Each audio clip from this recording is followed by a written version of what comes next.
Hello students, I am Rupesh from A plus institute. तो आज हम क्लास 11th का चैप्टर है मोशन इन स्ट्रेट लाइन, उसका एक दो छोटा बहुत टॉपिक है उसको हम कवर करने वाले हैं। चलिए स्टार्ट करते हैं। सबसे पहला हमारा जो टॉपिक है विच इज रेस्ट। मतलब सबसे पहले चैप्टर की हम बात करते हैं तो motion in straight line. Motion actually motion होती क्या चीज़ है और मोशन के अलावा भी कोई दूसरी चीज़ होती है क्या? तो यहाँ मोशन से पहले हम एक कॉन्सेप्ट समझेंगे रेस्ट का। रेस्ट मतलब कोई भी object which is not object, लिखा गया है a body which does not changes its position with respect to time, कि कोई भी ऑब्जेक्ट जो अपनी पोजीशन को टाइम के साथ चेंज नहीं कर रही है, मतलब टाइम तो बीत रहा है बट उसकी पोजीशन चेंज नहीं हो रही। फॉर एग्जांपल मैं बात करता हूँ ये मार्कर मेरे हैंड में, इस मार्कर को मैंने अपने हैंड में रखा है, तो इस मार्कर की पोजीशन चेंज नहीं हो रही है बट टाइम फ्लो हो रहा है, टाइम तो बीतता जा रहा है।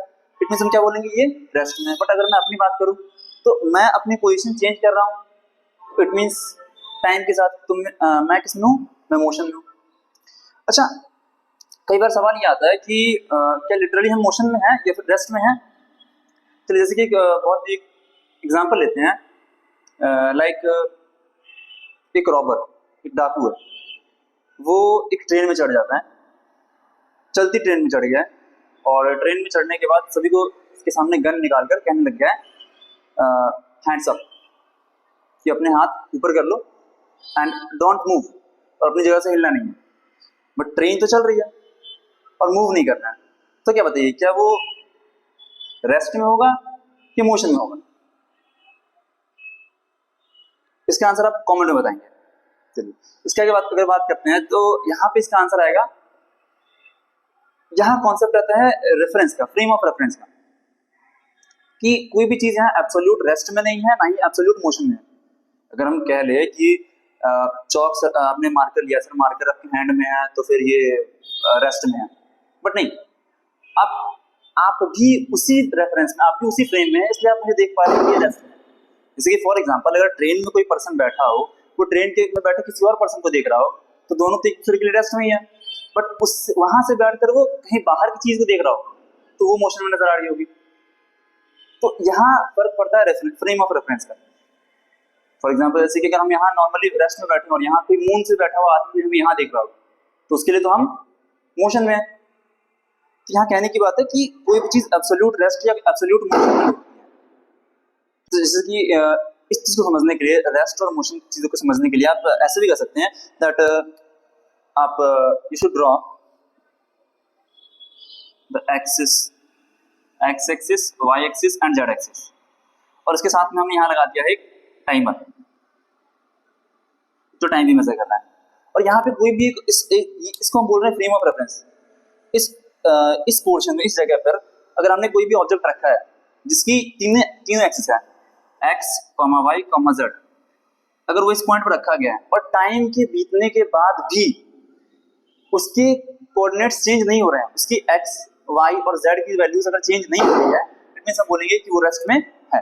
अगर उसकी कोई भी एक कोऑर्डिनेट वैल्यू चेंज हो गई, एक्स चेंज हो गई या फिर वाई या फिर जेड, अगर कोई भी एक वैल्यू चेंज हो गई, इट मींस हम बोलेंगे कि वो मोशन में है, वो टाइम के साथ अपनी पोजीशन को चेंज कर रहा है। ठीक है। अच्छा, मोशन की बात करें तो मोशन, जैसे कि आप ये भी पढ़ सकते हो कि मोशन है क्या चीज। It is a combined property of the object under the study and the observer.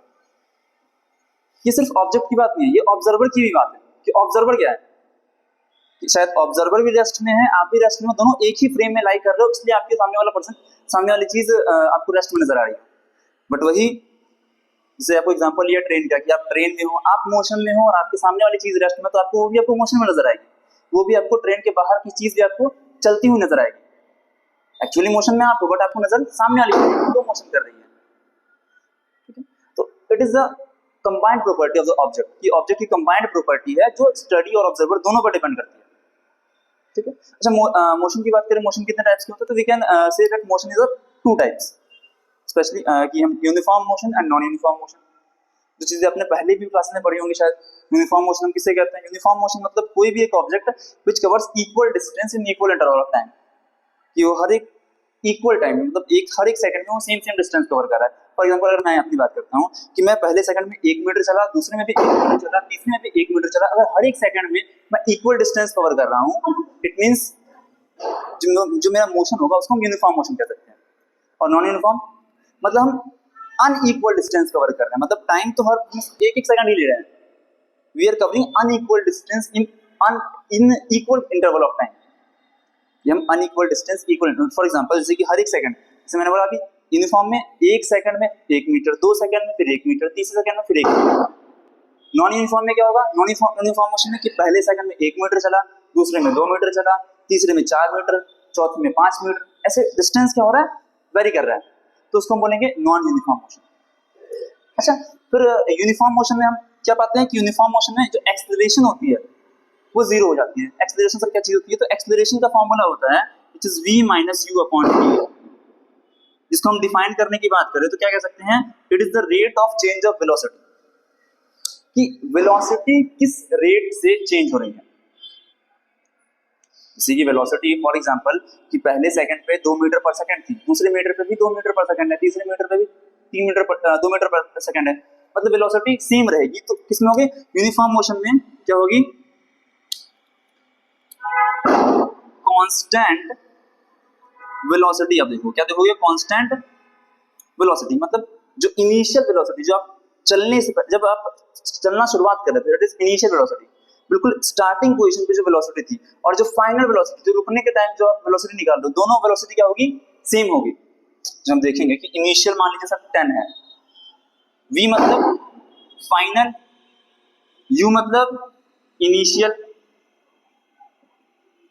अगर फाइनल भी 10 है 10 मीटर पर सेकंड और इनिशियल भी 10 है, तो 10 माइनस 10 क्या आएगा, टाइम नीचे कुछ भी हो जीरो ही आएगा।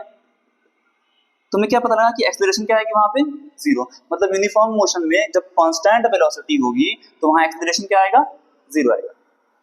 अच्छा ठीक है, फिर non uniform motion, non uniform motion में सर मतलब यहाँ पे वेलोसिटी तो चेंज हो रही है, मतलब यहाँ पहले सेकंड पे वेलोसिटी जो है वो दूसरे सेकंड पे कुछ और है, तीसरे पे कुछ और है, चौथे पे कुछ और है, ठीक है, वेलोसिटी चेंज हो रही है।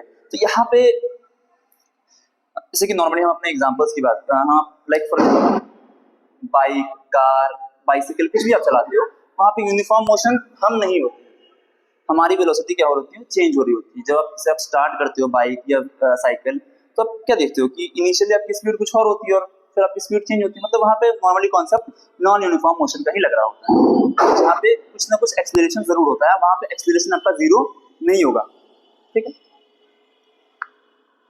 I think non uniform motion clear हो गया हो कि एक बार और दोबारा बता देता हूँ कि नॉन यूनिफॉर्म मोशन मतलब जो इक्वल टाइम में अनइक्वल डिस्टेंस कवर कर रहे हैं उसको हम नॉन यूनिफॉर्म मोशन बोल रहे हैं। इसमें अगर हम दो टाइप्स और पढ़े, एक्सेलरेशन सर जीरो नहीं होता है, एक्सेलरेशन कुछ होता है, या तो पॉजिटिव आइदर नेगेटिव।